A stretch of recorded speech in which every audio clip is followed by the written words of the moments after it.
Pak Kiai ya? Iya, Di daerah Basmol? di Basmal. Nah, di Basmol. Berarti ini pesantren udah berapa tahun Pak Kiai? Udah lama? Pesantren saya belum pulang udah ada. Oh, udah ada ya? Udah. Bisa. Waktu itu pelopornya abang saya tertua, dia merasa bahwasanya banyak keluarganya termasuk saya pada belajar di Mesir, di Mekah, di Madinah, dan dia mengharapkan bahwasanya setelah kita pulang jangan kemana-mana, maka dibuatkan lembaga untuk itu. Khawatirnya kalau kita pulang tadi mau mantu sama orang kan kayak begitu. Iya. Iya. Kalau menurut Pak Kiai itu pendidikan pesantren sepenting apa sih sebenarnya kalau buat generasi muslim gitu kan? Sekarang orang lebih banyak sekolah umum yang kerjanya lebih gampang, pesantren mah buat yang nyari agama aja. Maka tegak orientasinya. Oh iya. Kalau orientasinya agama tentunya di pesantren lebih baik. Kenapa lebih baik? Dia 24 jam di bawah pengawasan seorang kiai. 24 jam. Akhlaknya dibentuk. Ilmunya diberikan oleh kiainya. Kalau nggak pesantren kan, andai kata sekolah, lo nggak pesantren, akan ketinggalan. Dulu pesantren saya ada yang di luar, ada yang di pesantren. Ada yang nggak pesantren, ada yang pulang pergi. Ternyata kualitas mereka di bawah yang pesantren. Kini pesantren di bawah bimbingan kiainya 24 jam. Akhlaknya dibentuk. Ngaji. Kalau pesantren kayak habis subuh ngaji. Kalau saya di tempat saya kiai bergantian. Habis maghrib ngaji. Isya ngaji. Kalau di rumah apa yang mereka lakukan? Apa aja? Apa aja, paling nonton televisi. Nonton, main gitu ya? Atau main. Tapi kalau di pesantren itu di bawah pengawasan kiai selama 24 jam. Maka saya pikir kalau anak itu mau, lebih baik di pesantrenin lah. Baik, MUI DKI Jakarta saat ini lebih fokus ke pembinaan apa Pak Kiai khusus untuk Provinsi DKI?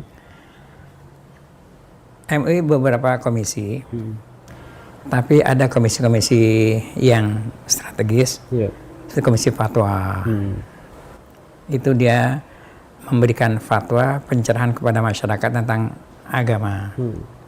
Dan ini mereka sebelum memutuskan masalah, mereka kumpul dulu hari tertentu, disampaikan dulu masalahnya, mereka di rumah kaji, ketika rapat udah matang.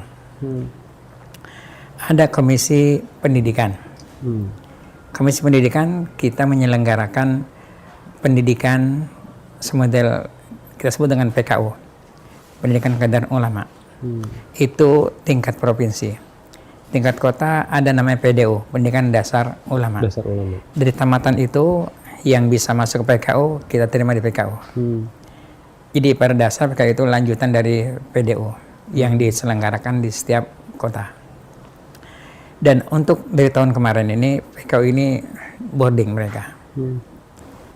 Ditempatkan di satu tempat, belajar 24 jam.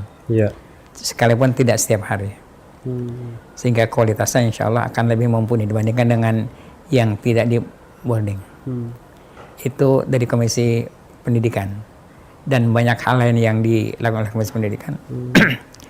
Komisi Dakwah juga mereka itu memprogramkan bagaimana cara dakwah yang efisien, dakwah yang mengena gitu ya. Itu mereka udah memprogramkan itu. Dan sebenarnya keinginan saya sini sekali-sekali dakwah di mall. Di mall ya? Iya, di mall. Jadi bukan cuma tempat buat belanja doang. Jangan, kalau dakwah di masjid, itu orang udah pada benar semua di masjid mah. Iya, iya. Di musola, orang udah benar semua, orang pada ngaji, pada salat. Iya. Tapi di mall, mereka harus mendapatkan pencerahan. Tapi caranya juga kayaknya beda, Pak Kiai, kalau Mesti di mall. beda emosinya. Juru dakwah juga harus beda. Jangan Juru dakwah pakai juga saya lah. Gitu. harus berbeda. Tapi insya Allah ke depan akan bisa terwujud ini insya Allah. Kita dicanangkan untuk itu. Kalau untuk di Provinsi DKI sendiri persebaran dai-dai ini sebenarnya udah Banyak, cukup ya. Yang kurang tuh daerah sebenarnya. Alhamdulillah. Terus kalau DKI karena ini pusat ibu kota, Jadi pertempuran ide juga nih Pak Kiai, ulama apapun gitu ya berkumpul di sini kalau mau kumpul di sini. Itu melihat riuh-riuh itu gimana sih Pak Kiai? Iya, maka ini ya, kita ada komisi ukhuwah Wah. untuk menyelesaikan andai kata terjadi hal-hal di antara kita, antara Islam dan non-Muslim, antara sesama Muslim, itu ada komisi ukhuwah. Mereka itu salah satu job description-nya adalah menyatukan umat dan menangkal isu-isu yang dari umat-umat lain. Itu komisi ukhuwah. Persaudaraan bukannya persaudaraan Islam, persaudaraan kebangsaan harus dijaga, Iya, betul. Nah, Pak Kiai, kembali tadi ke salah satu kajian ilmu hadis.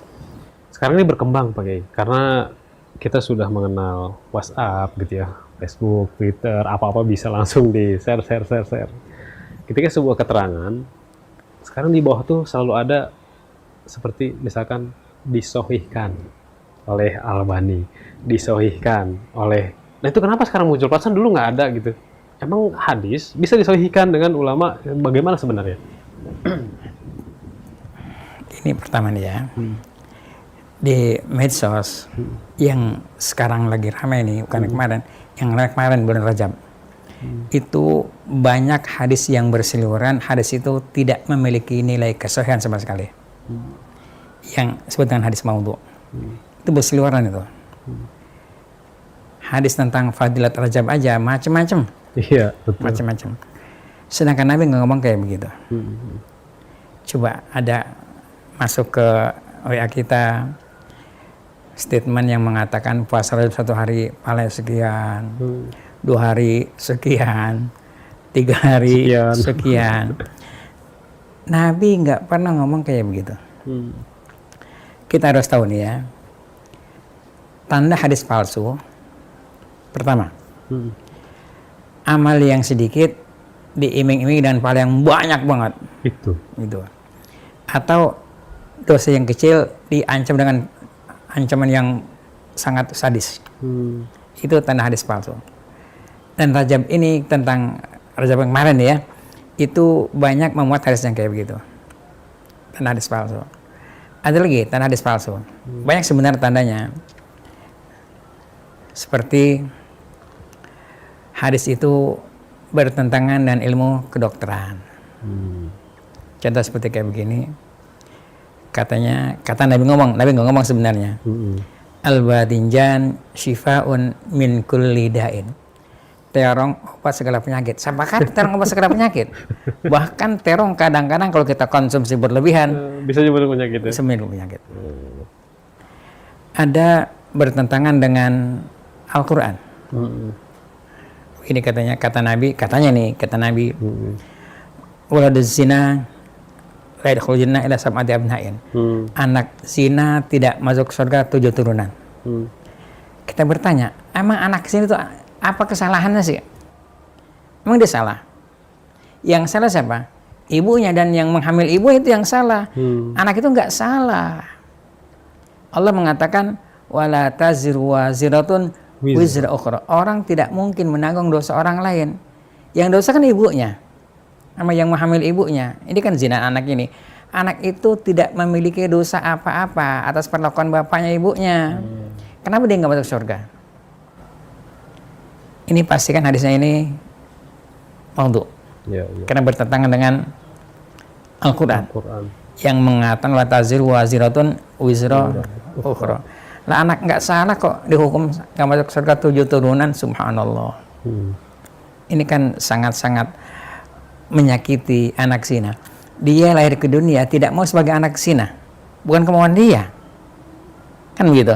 Bukan kemauan dia. Kenapa harus dihukum tidak masuk surga sampai 7 turunan? Itu tanda hadis palsu. Atau begini lagi, ada katanya hadis, tapi sebenarnya bukan. Ketika banjir besar di zaman Nabi Nuh, tahu kan ya? Itu kapal Nabi Nuh tawaf sekeliling Ka'bah 7 kali putar dan sholat 2 rakaat. Bagaimana sholatnya kapal sih 2 rakaat? Ini sangat tidak masuk akal. Masa kapal sholat 2 rakaat? Iya. Gimana ceritanya hadis ini? Ada lagi hadis katanya nih, Nabi bilang katanya nanti ada orang Kalau pengen nangkap ikan, turun ke laut dan nggak tenggelam di laut, kata kayak begitu. Kalau ingin makan ikan matang, diangkat ke atas, tangannya ke dekat matahari. Ini kan tidak ada Allah menciptakan makhluk yang kayak begitu. Hadis yang kayak begini harus kita anggap palsu. Kalau dhaif sih masih mendingan dikit. Dhaif itu kan gini ya. Saya agak cerita agak panjang dikit ya. Iya, nggak apa-apa Pak Kiai. Hadis sahih itu baru dianggap sahih kalau memenuhi 5 syarat. 5 syarat. Pertama, hadisnya harus muttasil, nyambung. Mutasil. Nyambung. Saya dapat dari guru saya, dari gurunya sampai ke Nabi. Itu namanya muttasil. Kalau tidak muttasil, kita harus anggap tidak sahih. Kenapa? Yang nggak disebutkan ini siapa orangnya? Apakah orang ini memenuhi syarat sebagai seorang perawi hadis ataupun tidak? Yang kedua, rawinya harus adil. Apa itu adil? Muslim, baligh, berakal, tidak pernah melakukan dosa besar dan tidak sering melakukan dosa kecil. Kalau itu sebagai perawi hadis, jangan kita terima. Kalau orang yang suka melakukan dosa kecil, orang fasik nggak boleh kita terima hadisnya. In ja'akum fasiqun binaba'in fatabayyanu. Itu tuh sepanjang hidupnya, atau misalkan dulunya iya tapi sekarang dia udah solih, kalau gitu gimana? Ketika dia menyampaikan kepada muridnya itu udah soleh. Dulunya barangkali nggak apa-apa. Adil itu minimal setahun di uji coba. Kalau setahun dia udah benar, maka dianggap adil. Kalau belum setahun, kemarin bandel nih, sekarang benar, belum bisa dianggap adil. Kalau belum setahun tuh ya? Tunggu setahun dulu uji coba.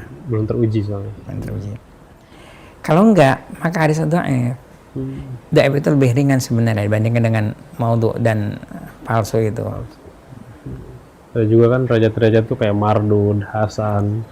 Iya, hasan itu di bawah sahih. Sahih. Jadi kalau kita menyebutkan tentang kualitas hadis, pertama sahih, yang berikutnya hasan, berikutnya dhaif dan berbagai corak. Yang paling rendah adalah maudhu, hadis palsu. Nah tadi bagaimana pakai misalkan hadis atau di bawahnya disahihkan oleh ulama tertentu gitu? Iya, boleh nggak?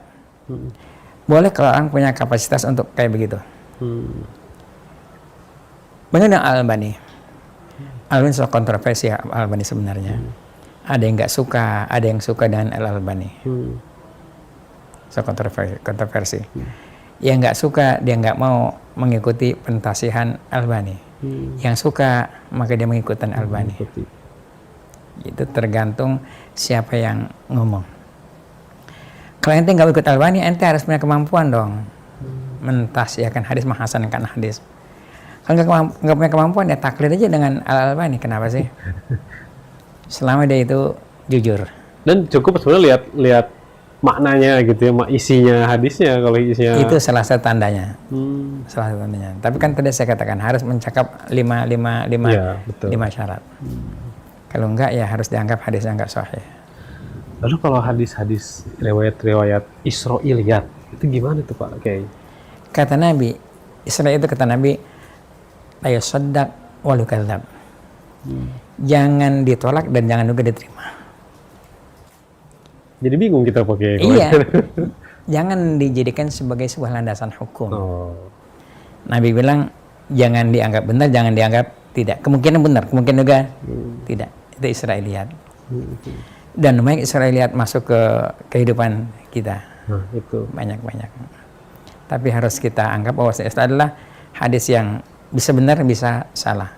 Sebab disampaikan oleh orang-orang yang sebelum Nabi. Cerita itu.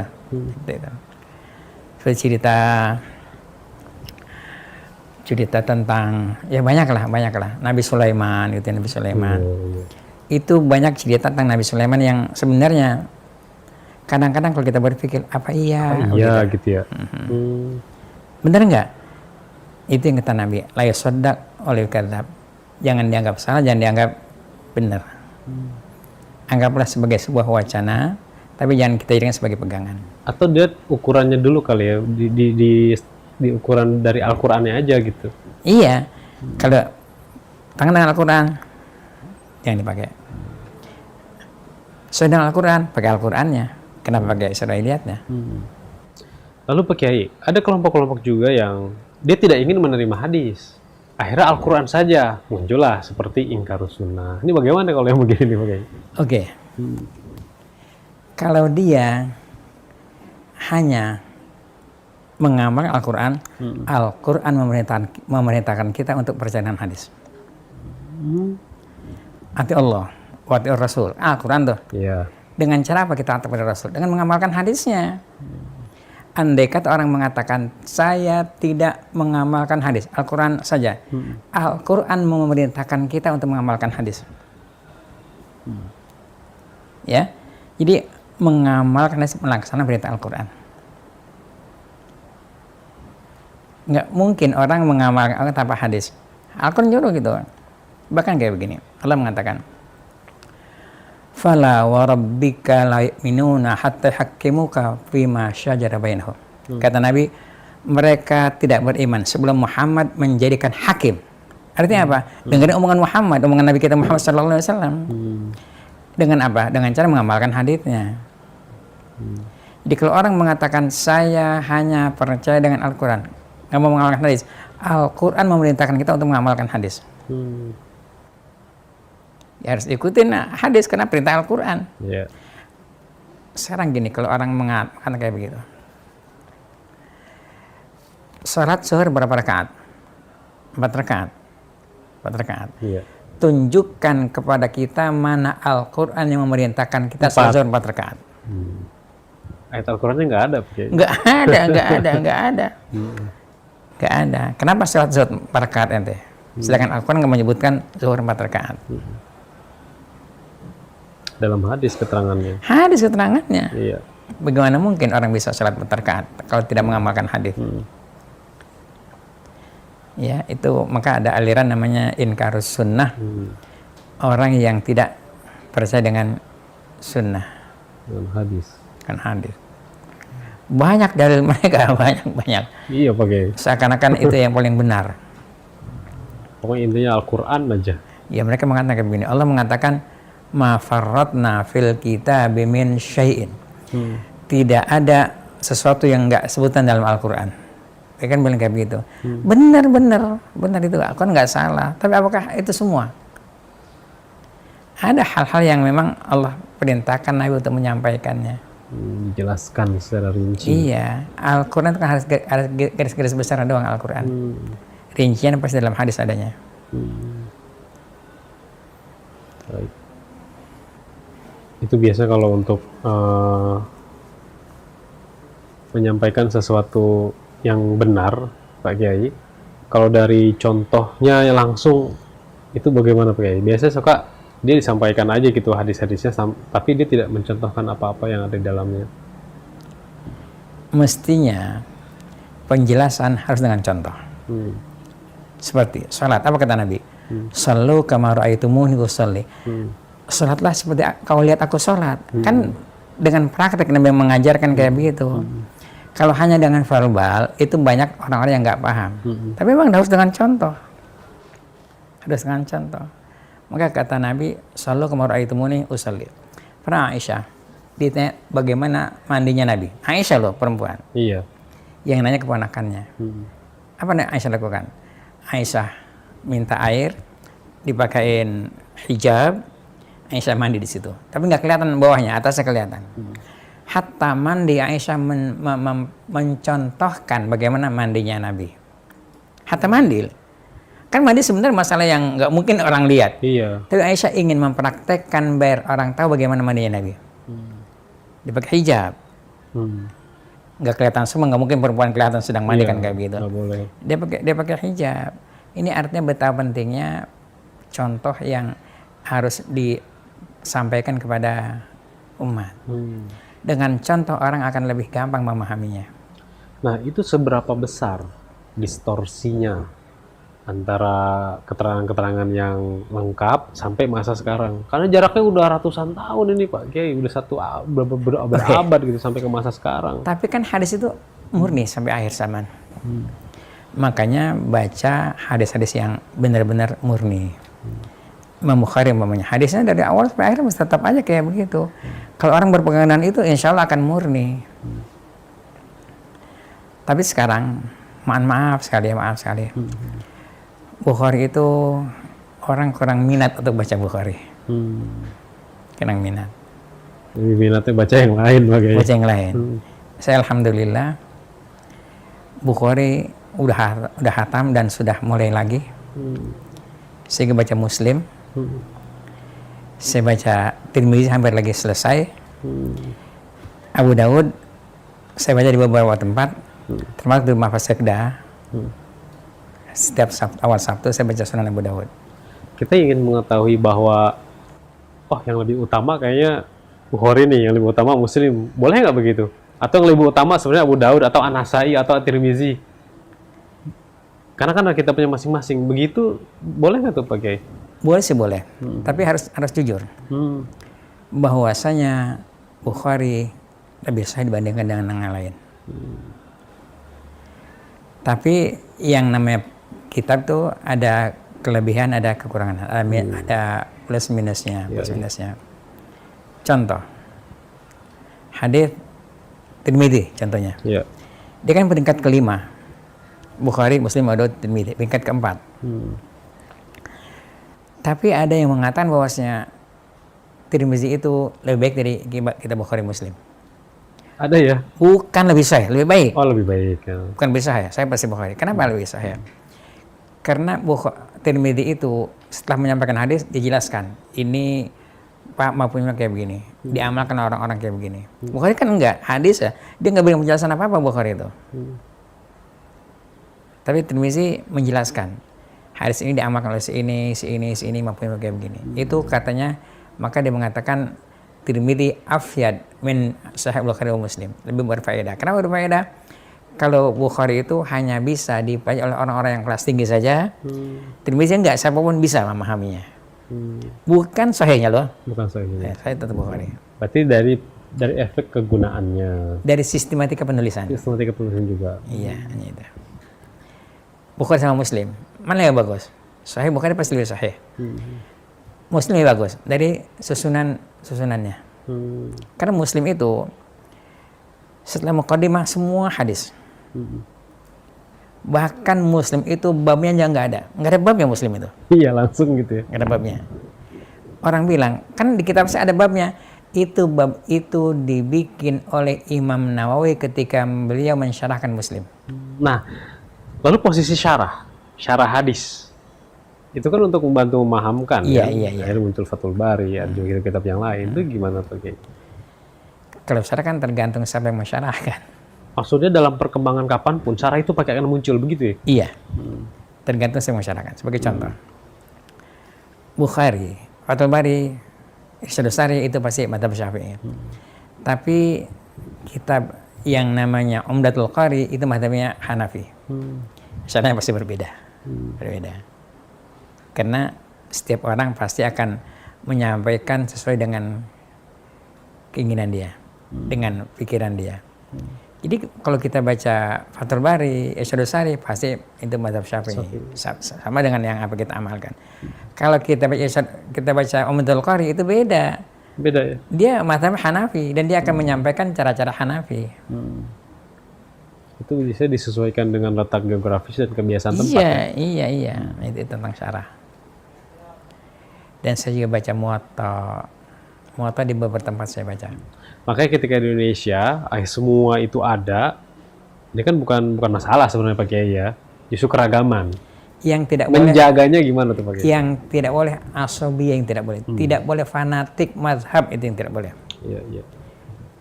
Ya, yang nggak boleh fanatik mazhab. Kalau nggak fanatik nggak apa-apa. Contoh kayak begini. Kapan sujud sahwi? Ketika lupa. Ya, kapan kita sujudnya? Setelah salam, sujud. Setelah salam, sebelum salam? Ada setelah salam. Makanya ada yang ketika ingat Pak Kiai. Sujudnya kapan sujudnya? Iya. Sujudnya saya mengatakan sebelum salam. Langsung sujud 2 rakaat. Ada yang Imam Malik mengatakan tidak. Kita lihat. Apakah lupa karena nambah atau kurang? Ya kan lupa. bisa nambah bisa kurang loh. Iya, bisa kurang. Orang lupa tasyahud awal itu kurang. Lebih dekat itu nambah. Apa kita Malik? Kalau lupanya karena kurang, sujudlah sebelum salam. Karena lebih, ntar setelah salam baru sujud. Jangan udah lebih tambahin sujud lagi, jadi lebih banyak. Iya. Kita pernah saya di Madinah. Kalau di Madinah kan imamnya mahasiswa. Mahasiswa kan macam-macam orang sedunia. Ada mahasiswa waktu itu madzhab Maliki. Dia lupa sujudnya setelah salam. Kita ikutin aja nggak apa-apa karena kita tahu mas hukumnya. Iya. Nggak apa-apa. Maka yang penting jangan ta'assub. Nah, menjaga sikap itu tuh Pak Kiai. Harus banyak baca buku. Banyak baca buku. Lalu kalau peran-peran guru ngaji, peran-peran asatid kan perlu juga tuh Pak Kiai. Perlu. Ya kalau di masyarakat tuh kalau lihat beda begitu kan sekarang udah main udah justifikasi. Iya, perlu. Itu sangat perlu. Itu ada salah satu bagian pembinaan dari MUI nggak tuh? Itu mainannya Komisi Fatwa. Komisi Fatwa kan ya. Pak Kiai juga kan ada pengalaman di Komisi Fatwa ya. Saya sebelum menjadi ketua MUI, saya pernah jadi ketua Komisi Fatwa. Prosesnya awalnya gimana sih Pak Kiai? Awalnya ini sebuah fatwa keluar tuh. Bisa. Contoh dalam hal perbankan. Bisa melalui pertanyaan. Bisa kita lihat ini perlu difatwakan. Bisa. Jadi fatwa itu bisa melalui sebuah pertanyaan. Orang bertanya masalah apa yang dia butuhkan. Masalah bunga hambang itu haram atau enggak kan gitu ya. Ditanya. Lalu kita jawab melalui sebuah komisi fatwa. Ada masalah yang perlu kita fatwakan tanpa dipertanyakan oleh orang. Itu bisa. Karena memang penting gitu ya. Memang penting, yang penting. Itu bisa. Baik. Ikhwan Akhwat Sahur bersama tokoh Ketua MUI Provinsi DKI Jakarta. Pak Kiai, kita sudah di sesi terakhir ini. Dan sebagai penutup, karena kita ini di bulan Ramadan, mohon singkat pesan Ramadan apa yang akan disampaikan kepada pendengar dan pemirsa? Kita harus menjaga kesucian Ramadan, menjaga agar kesucian Ramadan ini tetap menjadi pegangan kita semua.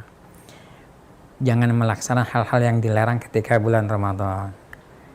Banyak hal-hal yang dilarang oleh Rasulullah ketika bulan Ramadan. Dan yang berikut yang terakhir adalah terutama ibu-ibu ini menjelang Ramadan jangan uangnya dihabisin untuk belanja keperluan lebaran. Yang terakhir adalah keluarkan zakat fitrah dengan benar. Kenapa saya katakan dengan benar? Bisa beberapa menit bisa nih? Boleh pakai. Boleh nggak zakat fitrah pakai uang? Itu jadi pertanyaannya. Kata Nabi, zakat fitrah bukan pakai uang, pakai korma, gandum, artinya pakai makanan. Tidak boleh zakat fitrah pakai uang. Ada pendapat yang keren nih. Apa dibilang? Orang boleh fitrah dengan uang kalau makannya uang.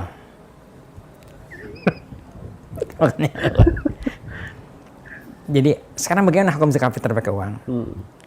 Nabi tidak mengajarkan pakai uang. Tapi ulama mazhab Hanafi membolehkan pakai uang, pakai harga. Pakai harga ya. Syafi'i nggak boleh.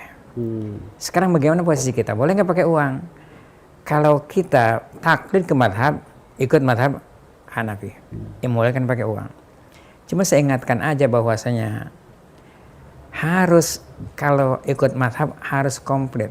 Tidak boleh talfik. Apa artinya? Hanafi membolehkan zakat pakai uang, tapi satu sak menurut Hanafi 4,5 liter. Oh, bukan 2. Bukan 3 liter. Oh, bukan 3 liter ya. Oleh karena kalau ikut Hanafi maka silakan pakai uang, tapi ukurannya beras harga 4,5 liter. Kalau ikut Hanafi. Ikut yang lain nggak boleh pakai uang, harus pakai makanan pokok. Makanan pokok. Atau ikut Nabi, terserah lah. Kalau kita mau ijtihad sendiri nggak apa-apa. 3,5 liter ikut Nabi ya silakan. Tapi Nabi nggak pernah menganjurkan pakai uang. Hanya itu ya. Baik. Barangkali mohon maaf kepada para pemirsa yang mungkin yang saya sampaikan ini ada yang tidak pas ya, mohon dimaafkan. Dan akhirnya saya ucapkan wassalamualaikum warahmatullahi wabarakatuh. Waalaikumsalam warahmatullahi wabarakatuh. Ikhwan akhwat, demikianlah sahur bersama tokoh edisi kali ini, Ketua MUI Provinsi DKI Jakarta, Bapak Kiai Haji Ahmad Syarifuddin Abdul Ghani MA. Terima kasih banyak Pak Kiai. Terima kasih. Semoga apa yang disampaikan oleh beliau bermanfaat. Saya Angga Aminuddin, ditemani oleh Muhammad Abdullah Rosyid dan juga Muhammad Imam. Mohon pamit. Billahi taufiq wal hidayah. Subhanakallahumma wa bihamdika asyhadu an la ilaha illa anta astaghfiruka wa atubu ilaik. Assalamualaikum warahmatullahi wabarakatuh. Assalamualaikum.